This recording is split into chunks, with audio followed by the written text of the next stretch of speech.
정치권 소식입니다. 재신임 카드 승부수를 띄운 새정치민주연합 문재인 대표. 4.19 재보선 패배 이후 계속된 당 내부의 지도부 흔들기를 정면 돌파하겠다는 의지로 해석이 되고 있습니다. 문 대표는 지난달부터 재신임 여부를 묻는 방안을 고심한 것으로 알려지고 있습니다. 기자회견문도 전날 작성한 것으로 전해졌습니다. 단순히 오는 16일 중앙위원회에서 혁신안 통과를 위한 승부수가 아닌 당을 흔드는 소수 세력을 겨냥한 메시지인 것은 분명해 보입니다. 문재인 대표는 비노를 겨냥했다는 해석에 대해서 부인하고 있습니다. 하지만 이를 받아들이는 비노와 비주류의 생각은 정반대인 것 같습니다. 문 대표의 기자회견 이후 이를 받아들이는 각각의 셈법은 무엇인지 살펴보도록 하겠습니다. 먼저 안철수 전 공동대표입니다. 안철수 전 대표는 어제 기자회견에 대해서 이렇게 말을 했습니다. 혁신안이 통과된다고 총선 승리 전망 나아지지 않는다. 왜 집착하는지 이해가 되지 않는다. 재신임도 마찬가지다라고 했습니다. 네, 아무래도 이번 문재인 대표의 기자회견에 불을 지핀 것은 안철수 전 대표가 아닐까 싶은데요. 안 전 대표는 혁신위가 국민의 공감을 얻지 못했고 혁신은 실패했다는 비판을 하면서 문재인 대표와 각을 세웠습니다. 어제 기자회견에서 밝힌 문 대표의 재신임 카드에 대해서도 여전히 불편한 심기를 드러내고 있습니다.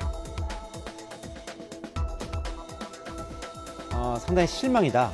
완전히 이 재신임은 혁신의 본질을 비켜가고 있는 거다. 이런 식으로 얘기를 했습니다.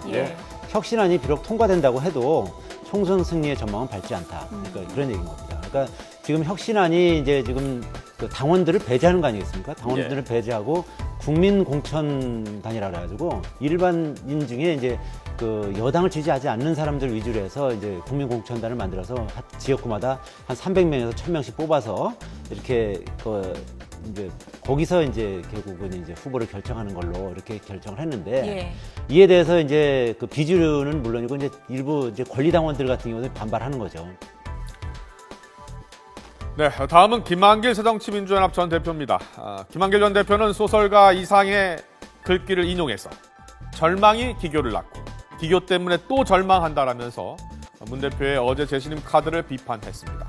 이는 소설가 이상의 글의 일부로 재보선 패배와 혁신이 출범 그리고 어제 재신임 기자회견의 과정을 절망과 기교로 표현한 것으로 보입니다. 문 대표의 사퇴를 꾸준히 주장했던 주승용 최고위원의 반응은 어땠을까요? 주 최고위원은 당대표의 재신임 문제는 최고위원과 사전에 협의해서 발표됐어야 할 문제다. 이해가 되지 않는다. 아쉽다라고 밝히기도 했습니다. 또 당내 갈등의 가장 큰 요인으로 불신을 꼽았습니다. 불신을 극복하려면 먼저 문재인 대표의 신뢰 회복이 필요하다고 강조하기도 했습니다. 그리고 당내 비주류의 수장이자 호남에서 강력한 지지를 얻고 있는 박지원 의원의 반응도 궁금한데요. 문 대표의 기자회견 직후 박지원 의원은 신중한 태도를 보였지만 오늘 YTN과의 인터뷰에서는 재신임 방법에 대한 강한 불만을 드러냈습니다. 문 대표께서 재신임 방법을 자기 스스로 결정하는 것은 마치 마라톤 코스를 자기가 지정해놓고 뛰겠다 하는 그런 자가당착이 있고, 그래서 어떠한 경우에도 모든 것은 당 공식급의에서 의원총회에서 결정돼야 된다, 그런 것을 지적했을 뿐입니다. 어제 문재인 대표가 발표한 재신임 방법에 대해서 불만을 드러내면서 문재인 대표의 자가당착이라며 비판하고 있는 모양새입니다. 문 대표의 기자회견이 전반적으로 지지를 얻지 못하는 이유 중에 하나도 재신임 여부에 대한 방법 때문이기도 합니다.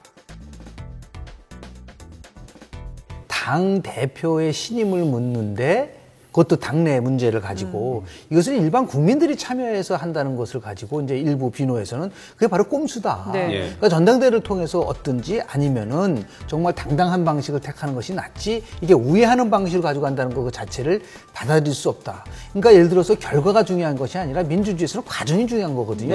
이 과정 속에서 설득을 하지 못하면 결국은 뭐 리더십이 상처를 받을 수밖에 없는 것이고, 저렇게 해서 어저께 정세균 전 대표가 이런 얘기를 했거든요. 역사상 이런 야당은 없다. 이런 식으로 이렇게 갈등을 정말 증폭하고 제대로 해결하지 못하는 리더십에 대해서 아주 강도 높게 비난을 하지 않았습니까? 그런 것을 우리 문재인 대표가 좀 네, 이 비주류의 반발이 거센 가운데 대표적인 친노 의원의 노영민 의원은 재신임 카드가 꼼수라는 비주류 일각의 비판에 대해서 당대표를 선출해준 국민과 당원에게 재신임을 묻겠다는 게 어떻게 꼼수가 되느냐, 국민과 당원의 뜻을 묻는 것이 옳다고 주장하고 있습니다.